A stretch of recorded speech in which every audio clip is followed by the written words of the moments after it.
Hello everyone, welcome back to Edu Atoms. आज फिर आपके सामने हम एक नया टॉपिक लेकर हाजिर हैं। और आज का जो हमारा टॉपिक है वो है एक्टिव ट्रांसपोर्ट। जैसा कि आपको पता होगा, ट्रांसपोर्ट जो है दो टाइप का हो सकता है, पैसिव और एक्टिव। तो पैसिव के अंदर जो है ट्रांसपोर्ट में हमेशा हाई कंसंट्रेशन से लो कंसंट्रेशन की तरफ होता है, यानी कि अपने ग्रेडियंट के अकॉर्डिंग होता है, जो बहाव होता है उसके अकॉर्डिंग होता है। लेकिन एक्टिव ट्रांसपोर्ट के अंदर क्या है, ये लो कंसंट्रेशन से हाई कंसंट्रेशन की ओर करवाया जाता है, जो कि ग्रेडियंट के अगेंस्ट होता है, बहाव के अगेंस्ट होता है। इसको हम एक छोटे से एग्जांपल से भी समझ सकते हैं। जैसे मान लीजिए दो हमारे पास कोई वाटर टैंक है, एक के अंदर पानी ऊपर तक पूरा भरा हुआ है और एक के अंदर पानी बिल्कुल थोड़ा सा है। अगर हम इनको एक किसी पाइप से जोड़ दिया जाए,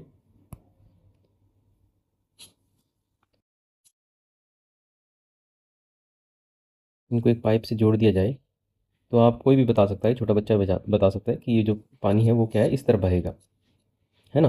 क्योंकि यहाँ पे क्या है, यहाँ पे जो कंसंट्रेशन है वो हाई है और यहाँ पे कंसंट्रेशन है वो लो है।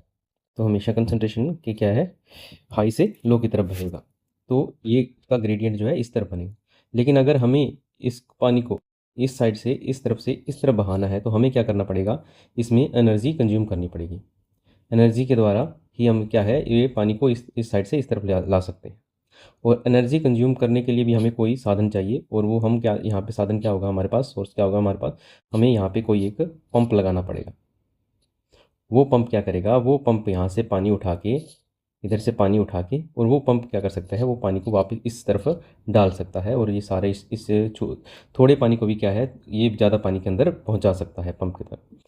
बिल्कुल सेम टू सेम ही इसके अंदर होता है एक्टिव ट्रांसपोर्ट के अंदर, जो सेल्स के अंदर होता है। सेल्स में भी जो हाई कंसंट्रेशन से लो कंसंट्रेशन की तरफ हो सकता है, उसमें भी एनर्जी कंज्यूम होती है। जैसे यहाँ पे मान लो इलेक्ट्रिसिटी कंज्यूम हो रही थी, एनर्जी की फॉर्म थी वो इलेक्ट्रिसिटी थी, है ना। तो इसमें क्या होगा, इसमें एटीपी कंज्यूम होंगे। और जो यहाँ पे जैसे पंप था, जो पानी का पंप था, वो इसमें भी पंप होते हैं, जो प्रोटीन पंप होते हैं, जो प्रोटीन कैरियर या पंप होते हैं। अब एक्टिव ट्रांसपोर्ट के जो फीचर्स हैं उसके बारे में बात करते हैं। तो हमने वैसे पता कर लिया, तो सबसे पहले है कि इसके अंदर एनर्जी की रिक्वायरमेंट होती है, एटीपी की ज़रूरत पड़ती है। Second, move substance against gradient, बहाव के क्या है, अगेंस्ट क्या है, इसको धकेले जाता है पदार्थों को, जो सब्सटेंस है उनको बहाव के अगेंस्ट धकेला जाता है, ग्रेडियंट के अगेंस्ट धकेला जाता है, यानी कि लो से हाई की तरफ उनको धकेला जाएगा। Third, use is carrier protein और पंप्स, तो पंप्स के द्वारा प्रोटीन के बने जो है पंप्स है, उनकी ज़रूरत पड़ती है यहाँ पे, उनके द्वारा ही क्या है, ये सब्सटेंस क्या है, अपनी ग्रेडियंट के अगेंस्ट पहुँचाए जाते हैं। एक्टिव ट्रांसपोर्ट में ही होता है। अब बात करते हैं एक्टिव ट्रांसपोर्ट के टाइप्स की। तो एक्टिव ट्रांसपोर्ट जो है दो टाइप का हो सकता है, एक प्राइमरी, एक सेकेंडरी। तो पहले बात करते हैं प्राइमरी के अंदर क्या होता है। प्राइमरी के अंदर क्या है, जो एटीपी है डायरेक्टली यूज़ की जाती है। इसका एग्जांपल जैसे सोडियम पोटेशियम पंप है। तो पहले सोडियम पोटेशियम पंप की बात कर लेते हैं, उससे क्या है हमें समझ में आ जाएगा कि डायरेक्टली कैसे यूज होती है एटीपी। तो एटीपी इसमें डायरेक्टली यूज होती है, किसी मतलब कोई और तरीका नहीं है, डायरेक्टली एटीपी यूज होगी और सोडियम पोटेशियम पंप में सोडियम और पोटेशियम को ट्रांसपोर्ट किया जाता है। जैसे आप यहाँ देख पा रहे होंगे एक डायग्राम, इसमें क्या है देखो, जैसे ये सोडियम के आयन है, सोडियम के आयन यहाँ पे जो ये है हमारे पास, ये एक पंप है या प्रोटीन कैरियर है या पंप है। इन प्रोटीन कैरियर के अंदर क्या है, जैसे साइट्स होती हैं, बाइंडिंग साइट्स होती हैं। सोडियम के लिए बाइंडिंग साइट्स होती है, जो थ्री बाइंडिंग साइट होती है इसके अंदर। इन तीन बाइंडिंग साइट पे क्या है, सोडियम जुड़ जाता है पहले। ये पहले अंदर की तरफ खुला होता है, इसकी शेप जो है वो इस तरह से होती है कि ये अंदर की तरफ जो सेल के अंदर की तरफ इसका मुंह क्या है, खुला होता है, ये ओपन होता है अंदर की तरफ। तो ये इसकी बाइंडिंग साइट, तीन बाइंडिंग साइट होती है सोडियम की, उसके ऊपर ये सोडियम जुड़ जाता है। और फिर क्या होता है, जो एटीपी आता है, और एटीपी क्या है अपना फॉस्फेट, एक फॉस्फेट क्या है इसके साथ में जोड़ देता है, प्रोटीन कैरियर या पंप के साथ में फॉस्फेट जोड़ देता है। और फॉस्फेट जोड़ने के बाद एडीपी अलग हो जाता है और फॉस्फेट वहाँ पे जुड़ा रह जाता है, जिससे क्या होता है, इसकी शेप क्या होती है, चेंज हो जाती है। इसकी शेप चेंज होने के कारण ये इसका मुंह जो है बाहर की तरफ खुल जाता है। बाहर की तरफ खुल जाता है, और बाहर की तरफ खुलने से इसकी शेप भी चेंज हो जाती है, जिससे क्या है ये सोडियम के ऊपर उतनी अच्छी पकड़ बना के नहीं रख सकता। जो 3 सोडियम के आयन थे उनके ऊपर क्या है, उनके ऊपर इतनी अच्छी पकड़ बना के नहीं रख सकता, तो ये सोडियम क्या है बाहर की तरफ रिलीज़ कर देता है, तीनों सोडियम को बाहर की तरफ रिलीज़ कर देता है। तो इसमें 3 सोडियम को क्या है, 3 सोडियम बाहर की तरफ ट्रांसपोर्ट किए जाते हैं, सेल से बाहर की तरफ ट्रांसपोर्ट किए जाते हैं। जब ये बाहर की तरफ इसका मुंह खुला होता है उस टाइम क्या होता है, फिर 2 पोटेशियम के आयन आते हैं, और 2 पोटेशियम के आयन क्या करते हैं, इसके साथ में जुड़ जाते हैं। उस टाइम ये पोटेशियम के लिए ज़्यादा, इसकी बाइंडिंग साइट जो होती है पोटेशियम के लिए ज़्यादा अट्रैक्टिव होती है, उसके साथ में पोटेशियम के साथ में ज़्यादा अच्छी तरह से जुड़ सकती है। तो 2 पोटेशियम के आयन आते हैं, 2 पोटेशियम के आयन इसके साथ में जुड़ जाते हैं जब इसके इस शेप में होता है। पोटेशियम आयन जुड़ने के बाद में क्या है, थोड़ी देर बाद में ये जो फॉस्फेट था ये यहाँ से क्या है हट जाता है। ये फॉस्फेट हटने के बाद में ये वापस अपनी उसी जो स्टार्टिंग की शेप थी यहाँ पे जैसे, तो यहाँ उसी शेप में आ जाता है अंदर की तरफ, और अंदर की तरफ आने से क्या है ये इसमें पोटेशियम के लिए ये कम अट्रैक्टिव हो जाता है, और पोटेशियम यहाँ पे हटने के बाद इसके अंदर ये क्या कर लेता है, पोटेशियम को अंदर की तरफ रिलीज कर देता है। ठीक है, तो ये पोटेशियम का इधर अंदर की तरफ ट्रांसपोर्ट कर देता है। तो आपको समझ में आ गया होगा, इसमें सोडियम जो 3 सोडियम के आयन को बाहर की तरफ ट्रांसपोर्ट किया जाता है, और 2 पोटेशियम के आयन को अंदर की तरफ ट्रांसपोर्ट किया जाता है। तो इसमें डायरेक्टली जो है एटीपी क्या कर रहा है, एनर्जी का यूज हो रहा है, डायरेक्टली एटीपी से एनर्जी का यूज हो रहा है। तो इसी तरह के हम जो ट्रांसपोर्ट को एक्टिव ट्रांसपोर्ट को प्राइमरी एक्टिव ट्रांसपोर्ट बोलते हैं, जिसमें डायरेक्टली एटीपी का यूज होता है। एग्जाम्पल हमने ये इसमें समझ लिया जो सोडियम पोटेशियम पंप है।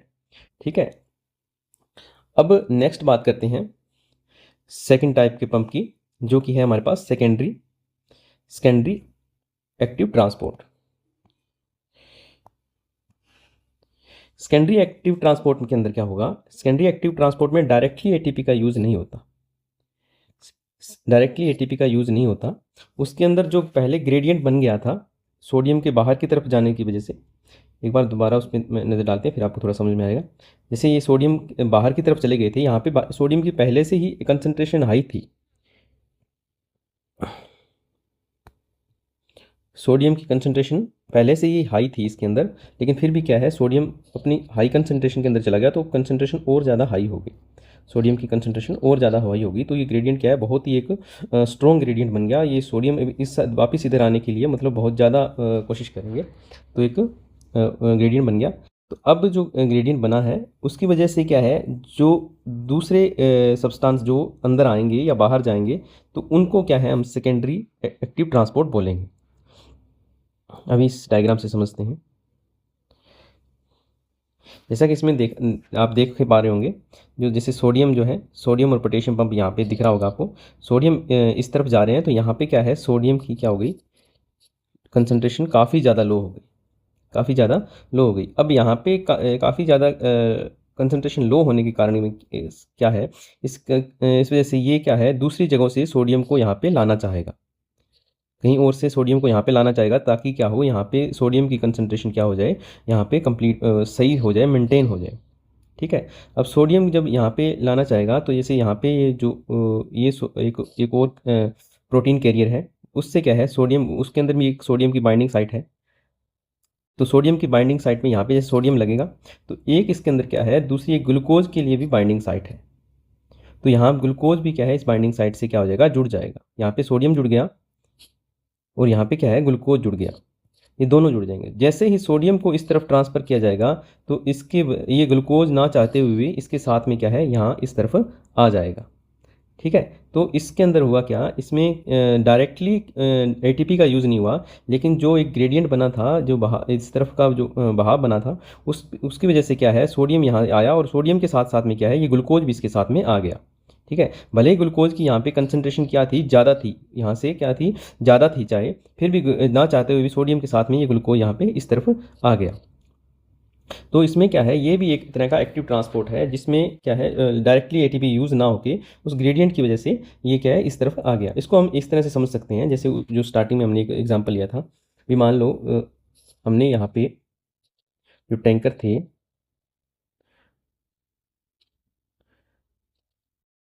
यहाँ का जो पानी था वो इधर पंप से क्या है इधर इस तरफ ट्रांसफ़र कर दिया और इसको पूरा भर दिया, और यहाँ से इसको बिल्कुल खाली कर दिया। है ना। अब जैसे ही इसको हम, ये क्या होगा, जैसे मान लो पंप को हमने बंद कर दिया, वापस जब पानी जैसे आना चाहेगा ना, यहाँ पे ये पानी तो वापस आएगा ही, क्यों, जैसे पंप कर वापस आएगा। अब चाहे यहाँ पे मिट्टी चाहे कितनी पड़ी है ना, मिट्टी इधर चाहे कम है, मिट्टी इधर, अब जैसे पानी आएगा ना, पानी अपने साथ साथ में क्या है, मिट्टी भी थोड़ी बहुत इसके साथ में ले आएगा, है ना। तो उसी तरह ये होता है कि जैसे सोडियम जो साथ में आ रहा है, तो सोडियम के साथ साथ में क्या है, ग्लूकोज भी क्या है, इस तरफ से आ जाता है। तो इसको हम सेकेंडरी एक्टिव ट्रांसपोर्ट बोलते हैं। अब सेकेंडरी एक्टिव ट्रांसपोर्ट भी क्या है, दो तरह का हो सकता है। फर्स्ट होता है सिम्पोर्टर और सेकंड होता है एंटीपोर्टर। सिम्पोर्टर और सेकंड होता है एंटीपोर्टर। सिम्पोर्टर को हम को ट्रांसपोर्ट भी बोल देते हैं, को ट्रांसपोर्टर। अभी जो हमने समझा था सोडियम ग्लूकोज को ट्रांसपोर्टर या सिम्पोर्टर, ये सिम्पोर्टर था। इसमें क्या होगा, दोनों जो सब्सटेंस है वो एक ही डायरेक्शन में मूव होंगे। जैसे सोडियम इस तरफ आ रहा था ना, सोडियम इस तरफ आ रहा था, तो इसके साथ में ग्लूकोज भी उसी की डायरेक्शन में क्या हुआ, आया। तो दोनों एक ही डायरेक्शन में ट्रांसपोर्ट होते हैं, एक ही डायरेक्शन में मूव करते हैं, तो इसको हम सिम्पोर्टर बोलते हैं। सेकंड है एंटीपोर्टर। एंटीपोर्टर इसका अपोजिट होता है। नेक्स्ट इससे डायग्राम से समझते हैं। एंटीपोर्टर के अंदर क्या होता है, दोनों एक दूसरे के अपोजिट डायरेक्शन में मूव करते हैं। जैसे ये सोडियम है जैसे, है ना, तो सोडियम जैसे इस तरफ मूव करेगा, तो दूसरा जो सब्सटेंस या दूसरा आयन जो है वो क्या है, वो उसकी अपोजिट डायरेक्शन में मूव करेगा, उस तरफ चला जाएगा। ये कैसे होता है वो भी बता देते हैं। जैसे ये इसमें भी प्रोटीन कैरियर का यूज़ होता है। तो प्रोटीन कैरियर क्या है, जैसे इसके दोनों जो साइड्स हैं, बाइंडिंग साइट है, वो अपोजिट साइड में होती है।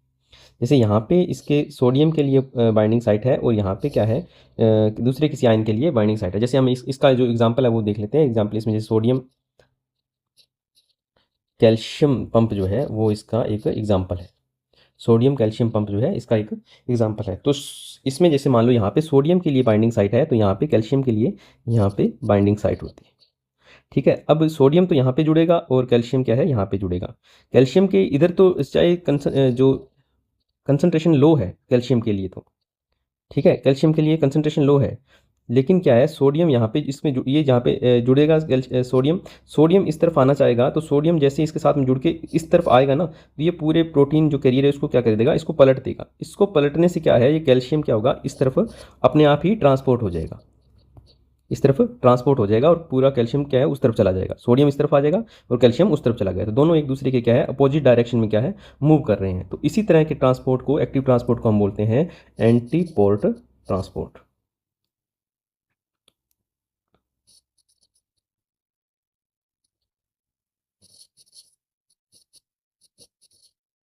एक्टिव ट्रांसपोर्ट, ठीक है।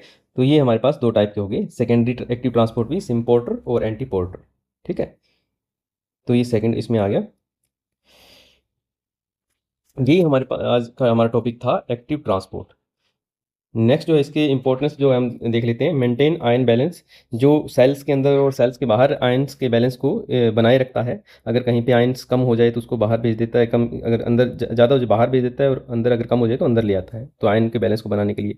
ऑब्जॉर्व न्यूट्रिएंट्स, न्यूट्रिएंट्स को ऑब्जॉर्व करने के लिए, जैसे हमारी जो इंटेस्टाइन होती है वहाँ से न्यूट्रिएंट्स जो ऑब्जॉर्व इन्हीं के द्वारा, एक्टिव ट्रांसपोर्ट के द्वारा ही ऑब्जॉर्व किए जाते हैं। रिमूव वेस्ट, जो सेल्स के अंदर वेस्ट होता है उसको बाहर निकालने के लिए भी एक्टिव ट्रांसपोर्ट का यूज़ किया जाता है। कंट्रोल सेल वॉल्यूम, वो सेल की जो वॉल्यूम है उसको भी कंट्रोल किया जाता है। तो ये सारा ये जो है एक्टिव ट्रांसपोर्ट के इंपॉर्टेंस हैं, इंपॉर्टेंट जो इसके अंदर ही आते हैं। तो आज का हमारा टॉपिक यही था। उम्मीद है आपको ये समझ में आया होगा। अगर इसमें कुछ भी आपको कन्फ्यूज़न हो या आपको कुछ समझ में नहीं आएगा तो आप कमेंट बॉक्स में पूछ सकते हैं, आपको ज़रूर रिप्लाई मिलेगा। और भी अगर आपको किसी टॉपिक के बारे में डिस्कस करना है तो आप कमेंट बॉक्स में ज़रूर लिखिएगा। Okay, thank you.